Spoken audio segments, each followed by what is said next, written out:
नमस्कार दर्शकों, मैं Amit Singh, bureau chief, Delhi crime news से। दर्शकों, हम बता दें कि कंगना रनावत ने जैसा बोला था वो अपने घर हिमाचल प्रदेश से आज मुंबई लौट गई हैं, लेकिन महाराष्ट्र सरकार की जो बदले की कार्रवाई हुई है, महाराष्ट्र सरकार ने उनके ऑफिस का कुछ पोर्शन आज तोड़ दिया मुंबई में। और उसके बाद कंगना रनावत जैसे ही एयरपोर्ट से घर पहुंची हैं, दिन भर ये चहलकदमी रही कि कई लोगों ने विरोध किया, क्योंकि मुंबई हाईकोर्ट ने ये ऑर्डर दिया था कि 30 सितंबर तक कोई छेड़छाड़ ना की जाए। लेकिन ये पता करना पड़ेगा कि महाराष्ट्र सरकार ने किस बेसिस पे बीएमसी को भेज के ये बिल्डिंग का पोर्शन तोड़वाया है। कंगना रनावत ने घर पहुंचते ही, मुंबई स्थित अपने घर पहुंचते ही उद्धव ठाकरे के खिलाफ जो है एक वीडियो जारी की है। आइए सुनते हैं उन्होंने क्या कहा है। ठाकरे, तुझे क्या लगता है कि तूने फिल्म माफिया के साथ मिलकर मेरा घर तोड़ के मुझसे बहुत बड़ा बदला लिया है? आज मेरा घर टूटा है, कल तेरा घमंड टूटेगा। ये वक्त का पहिया है, याद रखना, हमेशा एक जैसा नहीं रहता। और मुझे लगता है कि तुमने मुझ पर बहुत बड़ा एहसान किया है, क्योंकि मुझे पता तो था कि कश्मीरी पंडितों पे क्या बीती होगी। आज मैंने महसूस किया है, और आज मैं इस देश को वचन देती हूँ कि मैं सिर्फ अयोध्या पे ही नहीं, कश्मीर पे भी एक फिल्म बनाऊंगी और अपने देशवासियों को जगाऊंगी, क्योंकि मुझे पता था हमारे साथ होगा तो होगा, लेकिन मेरे साथ हुआ है, इसका कोई मतलब है, इसके कोई मायने हैं। और उद्धव ठाकरे, ये जो क्रूरता और ये जो आतंक है, अच्छा हुआ ये मेरे साथ हुआ, क्योंकि इसके कुछ मायने हैं। जय हिंद, जय महाराष्ट्र। दर्शकों, हम आपको बता दें कि रिया चक्रवर्ती ने सुशांत राजपूत की कुछ वीडियो लीक की हैं, जिसमें कि उनको बड़ा एबनॉर्मल या ड्रग में, शायद नशे में दिखाया गया है। उसमें कहीं ना कहीं वो एक बार धमकी भी देती हैं कि क्या ये पापा को भेज दूं। क्या वो सुशांत राजपूत को इस तरह की धमकियां भी देती थी? हालांकि इससे उनका खुद ही भंडाफोड़ हो रहा है इस वीडियो से। सुशांत राजपूत हो सकता है कि एक्टिंग कर रहे हों या उनको ज़बरदस्ती ड्रग की गई हो, ये तो जांच का विषय है। हम देखते हैं इस बारे में क्या खबर पता लगती है।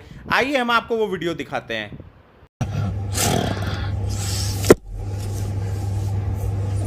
पापा को भेज दूँ? those number of sharing क्या नाम है? First, let's get the person who will do our first job. Then we can find how to do it. You look very cute.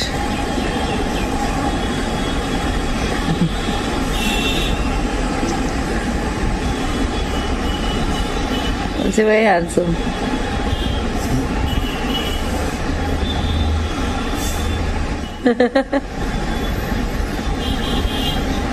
Show me.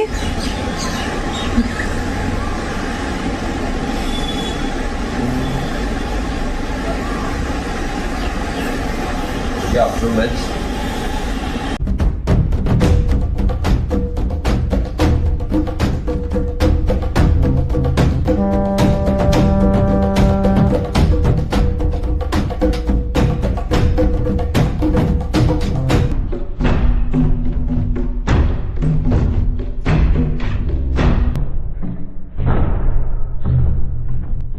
तो दर्शकों, आपने देखा कंगना रनावत ने मुंहतोड़ जवाब दिया है और उन्होंने कहा है कि आज मेरा घर टूटा है, कल तेरा घमंड टूटेगा। और ये बड़े शर्म की बात है कि एक कलाकार के साथ ऐसा हो रहा है, वो भी एक कलाकार जिसने गैर फिल्मी होते हुए आके फिल्मी दुनिया में अपनी जगह बनाई और रानी लक्ष्मीबाई जैसी महान वीरांगना के ऊपर पिक्चर बनाई खुद का पैसा खर्च करके। ऐसी अदाकारा के साथ ऐसा बदले की कार्रवाई की जा रही है। शायद ये इसीलिए हो रहा है क्योंकि इन्होंने नेपोटिज्म, फिल्म इंडस्ट्री और ड्रग माफिया के बारे में बात की है। देखना पड़ेगा। हम कोशिश करेंगे मुंबई पुलिस या बीएमसी के अधिकारियों से संपर्क करने की। हेलो। हेलो हाँ, नमस्ते सर, नमस्कार। मैं अमित सिंह बोल रहा हूँ, bureau chief, Delhi crime news से। हाँ, बोलिए ना सर। सर, मुझे ये, आप कौन सा बोल रहे हैं? मैं परब बोल रहा हूँ, पीएपी म्युनिसिपल कमिश्नर। अच्छा परब साहब, नमस्कार। परब साहब, हम ये पूछना चाह रहे थे कि जो ये कंगना रनावत के ऑफिस की तरफ कार्रवाई हुई है जिसमें आगे का पोर्शन तोड़ा गया है, हाँ जबकि हाईकोर्ट का ये आदेश था कि 30 सितंबर तक यथास्थिति बनाई रखी जाए, तो हाँ। बीएमसी ने ये कार्रवाई क्यों की है सर? नहीं वो तो मुझे आई कैन नॉट कॉमेंट ना, that you have to ask to the law officer at the most. No boss, but law officer ठीक है, लेकिन अगर हाईकोर्ट के आदेश हैं तो बीएमसी हाईकोर्ट के आदेश के खिलाफ कैसे जा सकती है? नहीं वो तो अभी क्या आदेश है मैंने देखा भी नहीं उसमें। अभी आदेश क्या है, कल तक आदेश था कि आज आदेश आया वो भी मालूम नहीं है। नहीं, आदेश तो पहले का है सर, आदेश तो बीएमसी की कार्रवाई से पहले का है। ये क्या कंटेम्प्ट ऑफ कोर्ट का मामला नहीं बनेगा बीएमसी पे? नहीं अभी वो सर क्या बीएमसी किसी दबाव में है, या क्योंकि बीएमसी तो बड़ी स्वतंत्र संस्था है और काफी अच्छे काम किए हैं बीएमसी ने, तो इस तरह की कार्रवाई क्यों? मैं क्या जवाब दे दूँ? ये जवाब देने वाले तो एक तो आपको जवाब वो एएमसी वेस्टर्न सबब ककानी सर दे सकते हैं या लॉ ऑफिसर दे सकते हैं। आप किस पद पे हैं सर? हाँ मैं तो PA2 म्युनिसिपल कमिश्नर हूँ। अच्छा, आप PA2 कमिश्नर हैं, ठीक है सर। क्या बीएमसी कोई प्रेस रिलीज देने जा रहा है? नहीं वो तो आप PRO से बात कीजिए, हाँ, पब्लिक रिलेशन ऑफिसर। कौन साहब हैं PRO साहब? हाँ PRO साहब है, एक मिनट PRO साहब अभी है वो मिस्टर तानाजी। मिस्टर तानाजी है क्या आडनाव का? तानाजी कांबळे ना, तानाजी कांबळे। तानाजी कांबळे। पीए साहब बहुत बहुत धन्यवाद आपके। मैं Amit Singh, bureau chief, Delhi crime news से। नमस्कार। धन्यवाद सर, धन्यवाद। दर्शकों, दूसरा हम ये बता दें, जो रिया चक्रवर्ती हैं, जैसा हमने कल बताया था कि कल उनको एनसीबी ने पहले गिरफ्तार किया, उसके बाद उनको कोर्ट में एनसीबी की जो नार्को एनडीपीएस कोर्ट है उसमें पेश किया गया, और उसके बाद एनडीपीएस कोर्ट ने जो है, क्योंकि एनसीबी ने रिमांड नहीं मांगी, क्योंकि जो बाकी थे उनकी रिमांड ख़त्म हो चुकी थी, जो ड्रग पैडलर थे उनकी रिमांड ख़त्म हो चुकी थी और एनसीबी ऑलरेडी सब पूछताछ कर चुकी थी, तो एनसीबी ने 14 दिन की न्यायिक हिरासत की मांग की थी, जिसको कोर्ट ने स्वीकार कर दिया।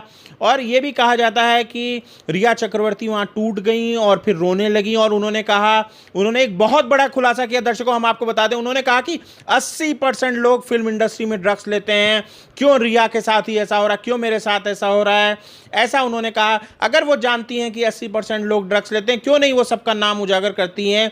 क्या वो ट्रैफिकिंग में इन्वॉल्व हैं? क्या वही ड्रग पैडलर हैं पूरी इंडस्ट्री के? इन सब बातों पे गौर करना होगा। और हम बताएं, उसके बाद रात को एनसीबी के ऑफिस में इनको रखा गया, एनसीबी सेल में रखा गया, और सुबह इनको भाईकला जेल ले जाया गया। भाईकला जेल जाते हुए जब ये निकली हैं तो फिर से इन्होंने मीडिया को वेव किया है। क्या बताना चाहती हैं ये, क्या कहना चाहती, किस चीज़ का घमंड है? देखते हैं हम, इनका घमंड एक ना एक दिन ज़रूर टूटेगा।